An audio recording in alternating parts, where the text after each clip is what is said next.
mula sa mother title, heto ang pinakasimple mong sundan para magawa ito. First, siguraduhin muna na may survey plan ka na para sa portion na gusto mong ihiwalay. Kailangan ito ay gawa ng licensed geodetic engineer at may tamang muhon at coordinates. Second, ipa-approve ang survey sa DENR, LMB, LMS para maging official na subdivision plan. Ito ang magiging basihan ng Registry of Deeds para makagawa ng bagong titulo. Third, iproseso sa BIR ang taxes tulad ng CGT at DST kung bentahan o donor's tax kung donation. Depende sa nature ng paglipat. Kailangan mo ng e-car bago ka makapagpa-transfer. Fourth, dalhin sa Assessor's Office ang approved subdivision plan at e-car para ma-update ang tax map at magkaroon ng sariling tax declaration ang bagong lote. Finally, dalhin sa Registry of Deeds ang lahat ng papeles, approved plan, notarized deed, e-car, updated tax declaration para mailabas ang bagong individual title at mahiwalay na siya sa mother title.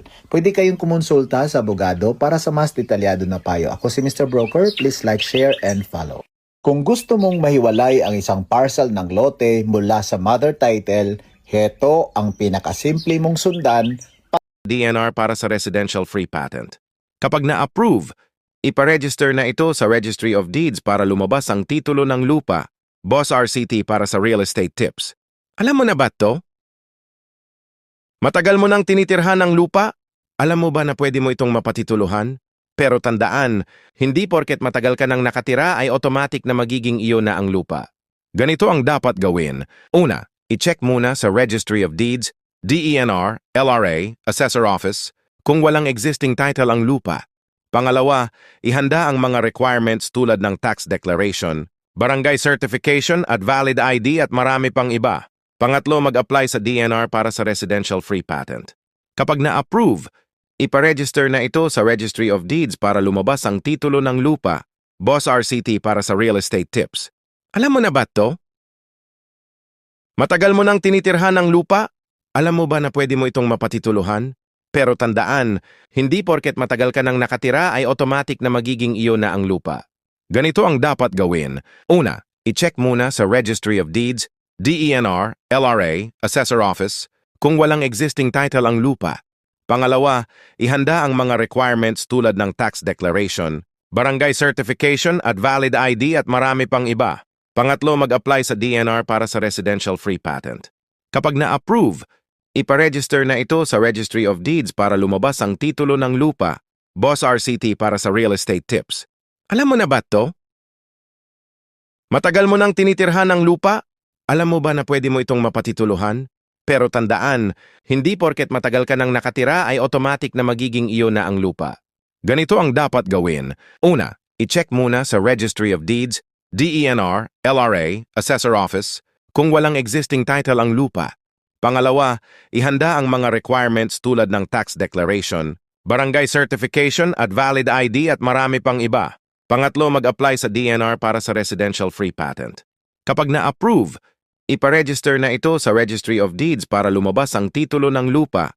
Kita kung sino ang tunay na may-ari at kung may record sa Registry of Deeds. Pangalawa, check mo ang annotated documents. Dito lalabas kung may mortgage, kaso, o ibang sabit ang property. Pangatlo, magpa-title verification o title trace. Para makita mo ang buong history ng lupa, mula mother title hanggang ngayon. Tandaan mo to, hindi porke may papel, siguradong safe ka na. Ang tunay na seguridad, nasa beripikadong dokumento. Boss RCT here, your real estate professional guide. Alam mo ba?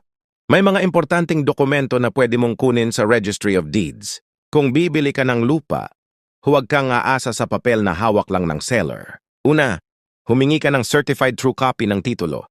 Dito mo makikita kung sino ang tunay na may-ari at kung may record sa Registry of Deeds. Pangalawa, check mo ang annotated documents. Dito lalabas kung may mortgage, kaso, o ibang sabit ang property. Pangatlo, magpa-title verification o title trace. Para makita mo ang buong history ng lupa, mula mother title hanggang ngayon. Tandaan mo to, hindi porke may papel, siguradong safe ka na. Ang tunay na seguridad, nasa beripikadong dokumento. Boss RCT here, your real estate professional guide. Alam mo ba? May mga importanteng dokumento na pwede mong kunin sa Registry of Deeds. Kung bibili ka ng lupa, huwag kang aasa sa papel na hawak lang ng seller. Una, humingi ka ng certified true copy ng titulo. Dito mo makikita kung sino ang tunay na may-ari at kung may record sa Registry of Deeds. Pangalawa, check mo ang annotated documents. Dito lalabas kung may mortgage, kaso, o ibang sabit ang property. Pangatlo, magpa-title verification o title trace. Para makita mo ang buong history ng lupa, mula mother title hanggang ngayon, tandaan mo to. Hindi porke may papel, siguradong safe ka na. Ang tunay na seguridad, nasa beripikadong dokumento. Boss RCT here, your real estate professional guide. Alam mo ba? May mga importanteng dokumento na pwede mong kunin sa Registry of Deeds. Kung bibili ka ng lupa, huwag kang aasa sa papel na hawak lang ng seller. Una, humingi ka ng certified true copy ng titulo.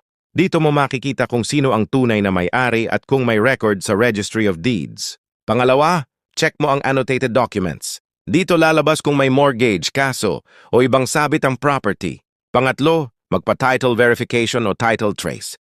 Para makita mo ang buong history ng lupa, mula mother title hanggang ngayon, tandaan mo to.